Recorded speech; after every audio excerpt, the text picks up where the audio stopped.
This is Imam Malik Mujahid, and there is a news that some people have filed a lawsuit on President Biden for his failure to stop genocide in Gaza. And we have one of the attorneys who are involved in filing that lawsuit, Marc Hout. He's a practicing attorney and the founding member of Hout LLP, and he has filed this lawsuit along with the Center of the Constitutional Rights. Welcome to Muslim Network TV.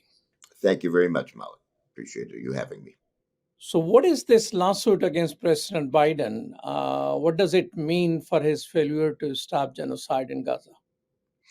We brought this lawsuit because whatever anyone thinks about what Hamas did on October 7th, which, there were horrendous atrocities there, what the Israel is doing in response is completely unjustified. It's completely out of proportion. It's killing thousands upon thousands of innocent Palestinian men, women, and children. And under the Convention Against Torture, which the United States signed and which came into effect in 1948 after World War II, and the United States adhered to, the United States has an obligation to try to prevent unfolding genocide. And that's what we have right now going on in Gaza. There is unfolding genocide by the bombings, by the killings. And the United States has an obligation under international law and under the Convention Against Torture, which it signed, to do everything it can to stop that. And the United States is doing just the opposite. The United States has said, President Biden said, unconditional support for Israel and what it needs to do to defeat Hamas. And that is against international law, and we're trying to stop that. Now, there is a treaty on genocide to prevent and punish. Is that treaty somehow useful in your lawsuit? Yes, it's based on our lawsuit, which we filed with the Center for Constitutional Rights in New York, or Elite Council. The Convention Against Genocide and customary international law compel the United States to do everything in its power to prevent the unfolding genocide that's going on. And that's what the essence of the lawsuit is. So do you think, where have you filed this lawsuit?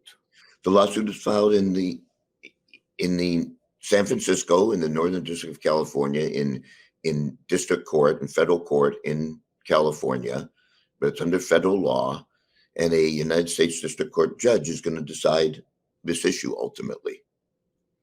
So which federal law are you using to file a lawsuit? Well, we're using the law which requires in customary international law and the Convention Against Genocide to force the United States to comply with its obligations, which is to do everything within its power to stop what is the unfolding genocide going on there. But the United States, as I said, is doing the opposite. The United States said unconditional support.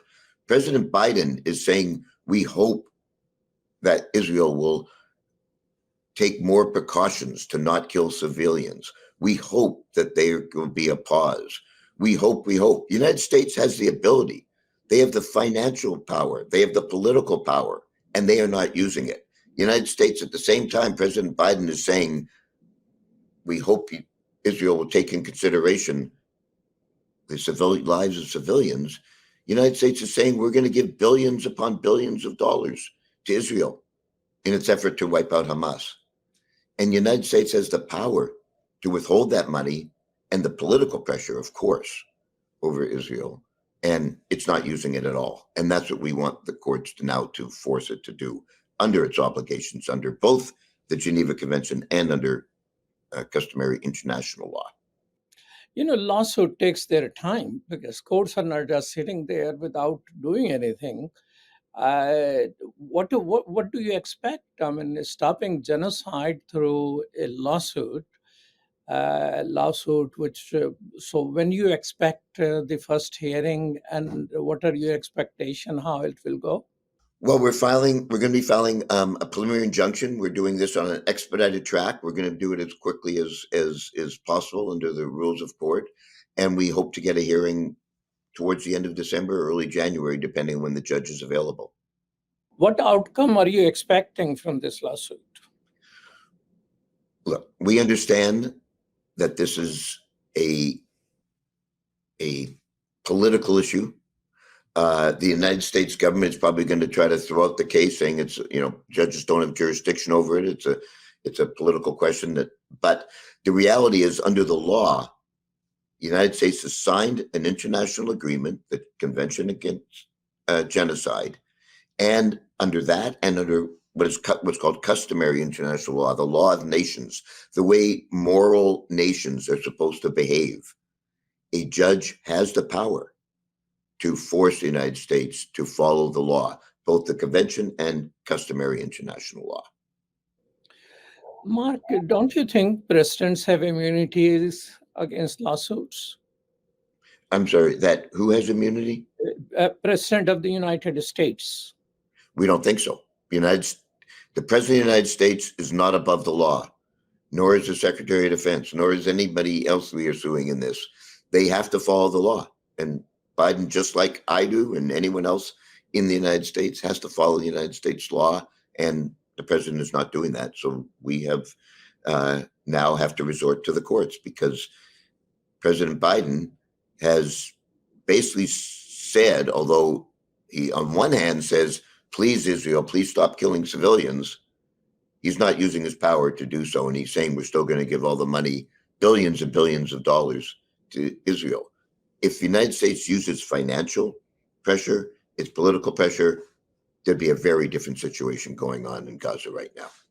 Well, thank you so much, Marc, for your time, and good luck with the case. Thank you very much. Appreciate you covering it, and we will move forward, and you'll be following it. So thank you very much. Thank you so much. Take care. This is Imam Malik Mujahid. I was interviewing with Marc, who is one of the lawyers filing lawsuit to prevent President Biden from continuing support for Israel's genocidal policies.